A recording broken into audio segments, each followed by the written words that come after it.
Ya, dan untuk mengetahui update terkini mengenai kekisruhan yang terjadi antara PSSI dan juga Kemenpora, pagi hari ini kami sudah menghadirkan ada Aristo Pangaribuan selaku Direktur Hukum dari PSSI. Selamat pagi, Aristo. Selamat pagi, Mas Adrian. Dan kita akan juga menghubungi pihak dari Kemenpora, yaitu staf khususnya Bapak Muhammad Hussein Yusuf melalui sambungan telepon. Apakah sudah bergabung dengan kita? Selamat pagi, Pak. Selamat pagi Mas Adrian, selamat pagi Mas Aristo. Selamat pagi Mas Hussein. Baik, mungkin saya akan coba berbincang-bincang dulu dengan Aristo. Kalau tidak salah hari Sabtu lalu PSSI akhirnya menghentikan liga yang akhirnya sempat dijalankan kembali gitu. Apa sih dasarnya sehingga akhirnya PSSI saya mengalah atau kami mengalah untuk akhirnya menghentikan? Begini Mas Adrian, PSSI dalam posisi tidak ada pilihan lain. Kenapa tidak ada pilihan lain? Karena kita tidak bisa lepaskan daripada rangkaian peristiwa di belakangnya. Penguasa dalam hal ini pemerintah melalui Menpora telah mengeluarkan titahnya atau mengeluarkan sabdanya dalam bentuk surat keputusan yang menyatakan bahwa segala kegiatan PSSI tidak diakui. Nah, turunan daripada SK tersebut adalah surat kepada Kapolri ya pada tanggal 20 April menyatakan bahwa agar segala kegiatan persepak bolaan PSSI itu tidak diberikan izin. Oleh karena sudah turun sabda dari pemerintah, walaupun dalam pertimbangan PSSI perintah itu tidak didasari dengan rasio hukum yang cukup, oleh karena itu kita melakukan upaya hukum yaitu gugatan ke PT UN. Kita tidak ada pilihan lain untuk menghentikan liga karena kita tidak bisa beraktivitas dan ini untuk memproteksi kompetisi.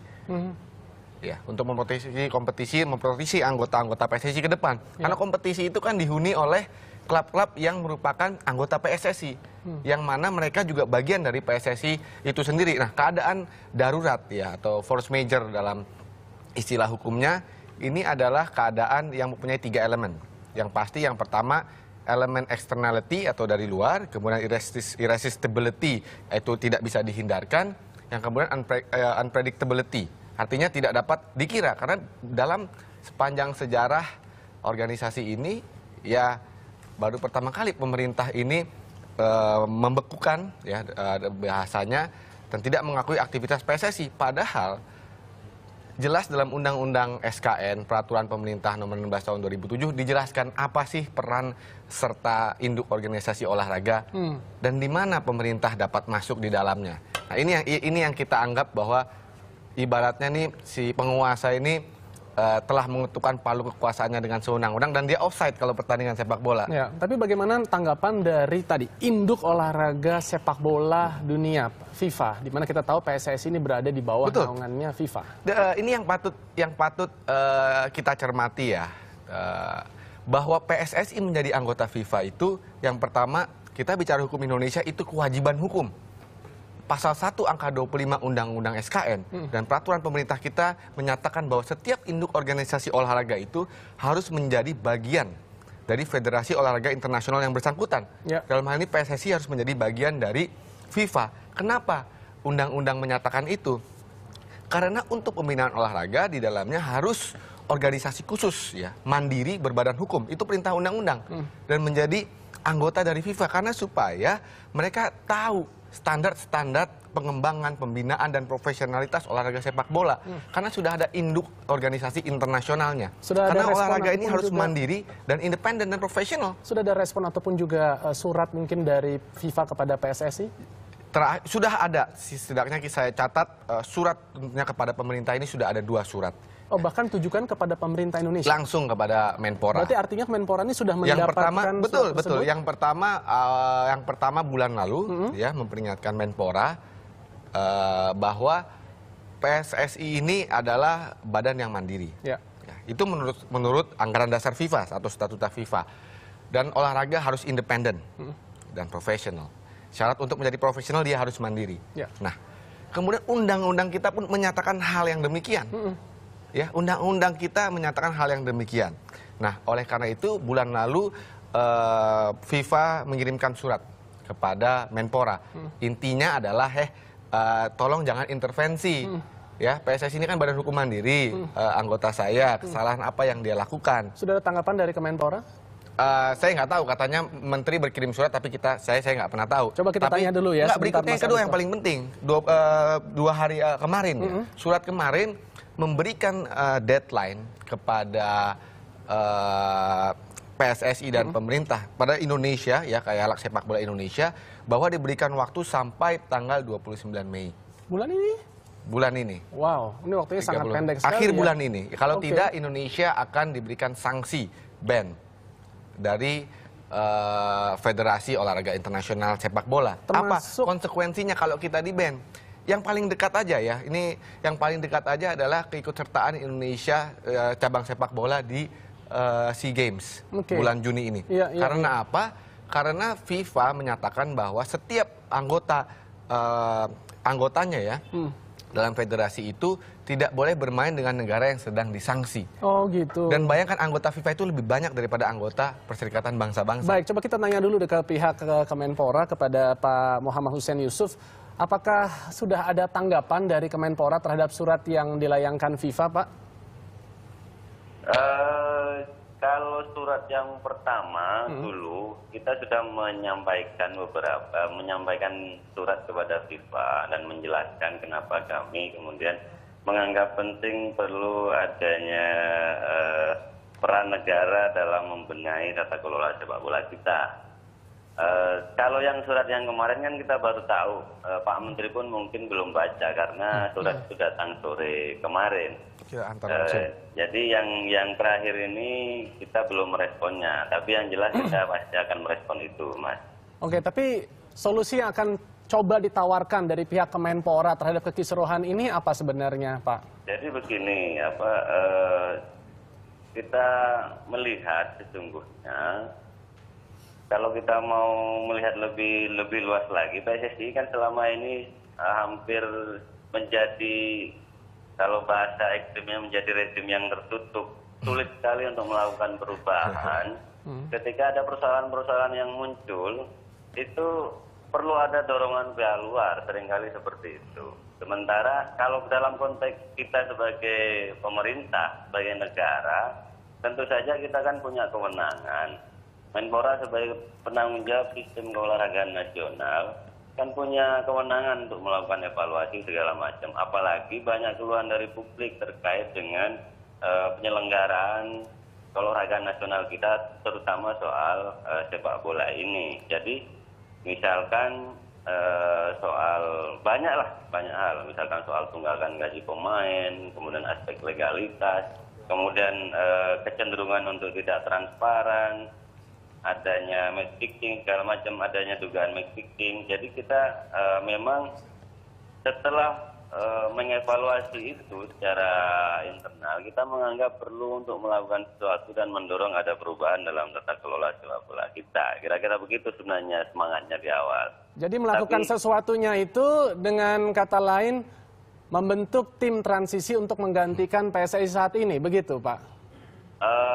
Awalnya kami tidak membayangkan sebenarnya membentuk tim transisi. Sebelumnya kami mengasumsikan bahwa PSSI akan lebih mudah merespon merespon apa yang dilakukan oleh pemerintah dan ada upaya secara maksimal untuk melakukan perubahan. Ternyata yang kita tunggu ternyata tidak terjadi. Kemudian surat dari Menpora untuk tidak mengakui seluruh aktivitas PSSI sesungguhnya yang oleh publik kemudian disebut pembekuan, sesungguhnya kan tidak ujuk-ujuk munculnya, tapi ada beberapa tahapan-tahapan yang kita lakukan. Ada surat peringatan pertama, kedua, dan ketiga, tapi itu tidak direspon sama sekali oleh PSSI. Jadi wajar kemudian Menpora sebagai representasi negara untuk melakukan sesuatu. Baik, tanggapan dari Aristo. Begini tanggapannya. Pertama, bahwa betul ya Pak Hussein, pemerintah punya kewenangan dalam Undang-Undang SKN, dikatakan bertanggung jawab kekeluargaan secara nasional. Tapi kewenangan itu kan tidak berarti bisa sewenang-wenang. Ya, ini ibaratnya PSSI ini sekarang pertanyaannya adalah selama ini pemerintah itu kemana dalam pembinaan sepak bola? Ya, ibaratnya kita sudah bangun rumah, ya, kita coba bangun rumah sebaik mungkin untuk dihuni stakeholder sepak bola, lalu rumah itu dalam tahap finishing, ujuk-ujuk Menpora datang dengan palu kekuasaannya, bersabda bahwa PSSI ini bermasalah, dan tetapi ingin orang-orang klub-klub yang di dalamnya itu, di dalam rumah itu tetap berjalan. Tetapi operatornya di atas ini diganti dengan judul tim transisi. Itu yang pertama. Yang kedua, masalah PSSI tidak tertutup, tidak transparan. Begini, PSSI itu adalah badan hukum, ya, perkumpulan. Itu bukan kata saya, itu bukan mau PSSI. Tapi itu adalah perintah undang-undang dan perintah peraturan pemerintah yang pemerintah buat sendiri. Jadi kita memenuhi persyaratan itu, dan untuk berorganisasi di dalam perkumpulan itu, berbadan hukum, ada syarat-syaratnya. Misalnya kalau pemerintah mau, ya siapapun yang mau, jadilah anggota PSSI. Kemudian dengan menjadi anggota PSSI, mereka punya hak suara, datang di Kongres, menentukan kebijakan sepak bola nasional. Begitu cara demokratis, bukan cara-cara dengan palu kekuasaan, dengan mengeluarkan titah, ini seperti titah raja, untuk menghentikan kompetisi. PSSI tidak diakui, sementara klub-klubnya ya itu dia PSSI juga, tapi tetap disuruh jalan dengan operator PT Liga. Nah, PT Liga ini punya siapa, Pak Hussein? PT Liga itu punya klub dan punya PSSI, punya golden share di PT Liga. Coba kita lihat mekanisme-mekanisme hukum, bagaimana mekanisme perseroan, bagaimana mekanisme badan hukum perkumpulan. Kemudian mengenai surat yang tidak, teguran yang tidak ditanggapi PSSI. Nah, yang pertama itu salah, kita tanggapi yang pertama. Yang kedua, walaupun pengeluaran surat itu tidak didasari dengan rasio hukum, karena hubungan pemerintah dengan induk organisasi olahraga dengan PSSI itu bukan hubungan atasan dan bawahan. Ya, itu adalah hubungan mitra kerja seperti pemerintah dan DPR. Jadi caranya bukan melakukan SP1, SP2, SP3. PT Liga, PSSI telah coba memenuhi semua kualifikasi yang ditetapkan oleh Menpora lewat Badan Olahraga Profesional. Ya, tetap walaupun kita sebenarnya kita bisa perdebatkan kewenangan tentang BOPI, tetapi kita coba penuhi. Tapi kemudian Menpora seperti machine gun terus menembakkan pelurunya ke induk organisasi olahraga. Yang terakhir kemarin, ya, saya mendampingi Pak Ketua Umum, Pak Nyala, dengan Pak Sekjen juga, dan dengan dua ketua tim pembela datang ke Kemenpora untuk mengantarkan surat, paling tidak untuk membuka pintu komunikasi dengan Pak Menteri. 1 jam kita menunggu ini mungkin yang ketiga kali. Dan Pak Ketum bilang mungkin ada keempat kali, kelima kali, keenam kali, sampai Menteri ini membuka mata hatinya. Apakah mengeksekusi kewenangannya harus mengorbankan kepentingan yang jauh lebih besar? Coba direfleksikan, selama ini pemerintah ini kemana, Pak Hussein? Ya, Pak Hussein boleh cek juga berapa sih dana pembinaan yang pernah dikeluarkan oleh pemerintah, apa sih peran pemerintah selama ini dalam sepak bola. Mestinya kita ini kan sinergi. Betul. Baik, nah mungkin itu lebih tepat akan ditanyakan kepada Menteri Pemuda dan Olahraga kita. Tapi mungkin Pak Hussein tadi dikaitkan dengan PT Liga Indonesia yang juga dikatakan akan mengadakan pertandingan mulai tanggal 9 Mei ini. Apakah memang akan tetap dilaksanakan? Lalu, apakah kalau memang dia jadi dilaksanakan, akankah ini diakui oleh FIFA, di mana yang kita tahu FIFA mengakuinya adalah PSSI? Mohon tanggapannya, Pak Hussein. Ya, kita sebenarnya kalau soal kewenangan kita bisa berdebat panjang, ya.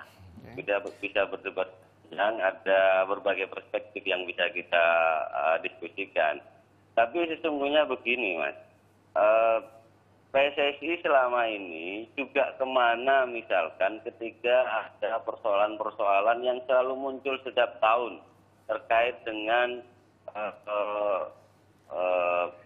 tunggakan gaji pemain misalkan, terkait dengan adanya sepak bola gajah kemarin juga tidak ada penuntasan masalah. Yang ada adalah ada beberapa pemain aja yang dihukum, tapi aktor intelektualnya juga tidak.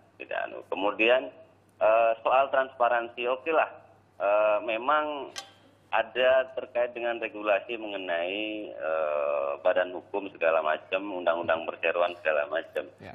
Tapi dalam konteks tata kelola sepak bola yang lebih profesional, Mas. Misalkan kompetisi profesional itu semua pihak itu tahu bahwa hak dan kewajibannya itu jelas misalkan. Sekarang publik tidak tahu, klub-klub juga tidak tahu misalkan berapa yang harus dia dapatkan ketika mengikuti kompetisi. Itu tidak jelas. Berapa yang didapat dari hak komersial, dari sponsor segala macam itu juga tidak diketahui oleh publik, tidak diketahui oleh klub ya terutama. Mereka nggak tahu haknya. Kalau juara 1 sampai peringkat terakhir pun yang terdegradasi kan harusnya mendapatkan hak yang adil, tapi itu tidak diketahui berapa jumlahnya dan tidak jelas. Apakah suara yang tadi barusan ini adalah suara dari pihak Kemenpora ataukah memang mewakili suara dari klub-klub yang berada di bawah naungan PSSI yang disampaikan oleh Pak Muhammad Hussein tadi?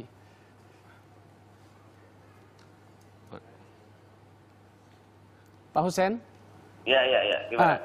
Apakah tadi yang Bapak sampaikan itu memang merupakan teriakan atau kegelisahan dari para klub-klub yang ada di bawah naungan PSSI yang kemudian mengadu kepada pihak Kemenpora, ataukah memang ini hanya suara dari Kemenpora sendiri saja?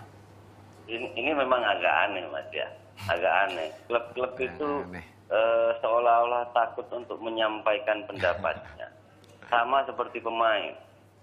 Kalau kita analogikan dengan pekerja di sebuah perusahaan misalkan, itu pekerja yang ada di serikat pekerja misalkan, itu mereka ada yang ketakutan menyampaikan pendapatnya, meminta haknya, tapi ada yang berani. Tapi ini di PSSI, di sepak bola kita, di klub-klub itu begitu ada aura ketakutan yang luar biasa kepada PSSI, kepada rezim PSSI ketika mau menyampaikan keluhan-keluhannya. Apa kiranya yang membuat mereka ini takut, Pak Hussein? Pemain pun akan ketakutan karena mendapatkan pressure yang luar biasa, tidak mau menyampaikan secara terbuka. Kira-kira siapa dan juga apa yang membuat tekanan-tekanan itu dirasakan oleh para klub-klub yang ada di bawah naungan PSSI?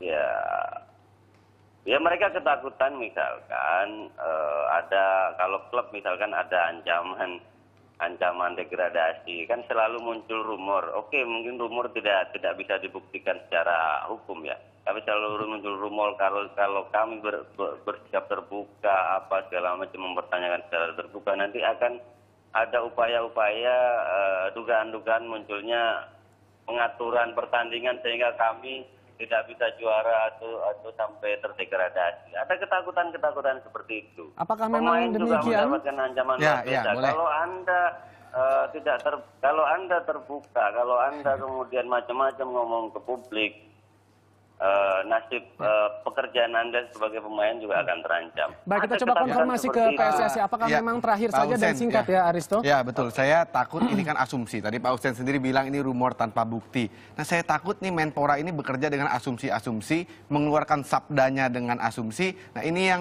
kan yang sebenarnya berbahaya. Dan yang kedua, masalah klub-klub tidak tahu. Ini Pak Hussein, jadi yang namanya PT Liga Indonesia itu kan sahamnya punya klub. Yang namanya perseroan itu punya yang namanya RUPS, Rapat Umum Pemegang Saham. Disitulah organ tertinggi perseroan. Klub-klub tahu bagiannya berapa, kontrak-kontrak tahu. Ya, ternyata tidak tahu. Jadi kita nggak RUPS Pak Hussein, RUPS PT Liga itu terbuka, diliput media. Pak Hussein bisa cek. Just easily Google it, Pak. Kalau di liga profesional yang lain misalkan di Liga Inggris, mereka sudah tahu nih. Kalau saya juara 3 ini saya dapat berapa?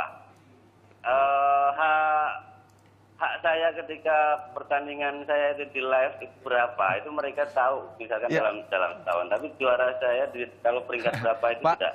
Iya Pak, jelas. itu udah. Mbak, ini kan sedang dibangun. Bapak tahu nggak? Bapak tahu nggak? Baru beberapa tahun ini ya, mungkin 6 tahun ke depan, baru ada hak siar untuk klub-klub sepak bola. Dulu Bapak tahu bahwa organisasi yang bayar supaya bisa ditayangkan liga itu. Mungkin Bapak Iya. mungkin Bapak nggak tahu bahwa Iya, saya tahu itu. kita sudah bangun PT tersebut, kita sudah bangun pengelolaan yang profesional, Baik. kita sudah bangun rumah yang bagus. Tiba-tiba kita lagi finishing, pemerintah datang dengan Ada yang mau palu caplok kekuasaannya. Ya, saya nggak tahu mana yang mau rumah dicaplok, yang padahal bagus adalah penghuninya rumah tetap yang mau bersih, dipertahankan. Sedikit dan rumah singkat yang aja, Pak Husain. relatif terbuka, ada rumah yang bagus itu kan begitu, rumah yang relatif bersih. Terbuka, silakan kemudian apply jadi anggota relatif PSSI. Baik. Sepertinya memang bincang-bincang kita ini tidak akan bisa usai dalam waktu yang memang sangat singkat di Indonesia Morning Show ya. Karena memang permasalahannya saya rasa tidak sesederhana hanya mengenai transparansi pemberian hadiah juara 1, 2, 3 dapat berapa. Tapi sepertinya banyak hal-hal yang perlu dikaji lebih mendalam lagi. Tapi mungkin kita akan coba mengundang Aristo ataupun juga Pak Husain nanti dalam sesi yang lain. Tapi kembali lagi bahwa di sini yang harus lebih kita kedepankan adalah bagaimana nasib dari sepak bola Mudah-mudahan jangan diundang lagi, Indonesia. yang diundang pemain-pemain dan tim nasional karena dia berprestasi, jangan pengurusnya yang diundang. Biar lebih imbang ya suaranya itu ya. Imbang, pengurusnya nggak perlu terkenal, yang harus terkenal tim nasionalnya, pemainnya. Dan bagaimana harapan kita semua supaya pemerintah ini bisa meyakinkan kepada masyarakat bahwa kita kembali bisa menikmati aksi dari tim-tim kesayangan kita dan juga sebagai wadah para bibit-bibit sepak bola bangsa Indonesia untuk bisa berkiprah dan berprestasi. Itu saja, terima kasih sekali lagi terima Aristo kasih, dan Mas juga Pak Adrian. Muhammad Husain Yusuf. Terima kasih Mas Husain, Pak Husain. Dan ada informasi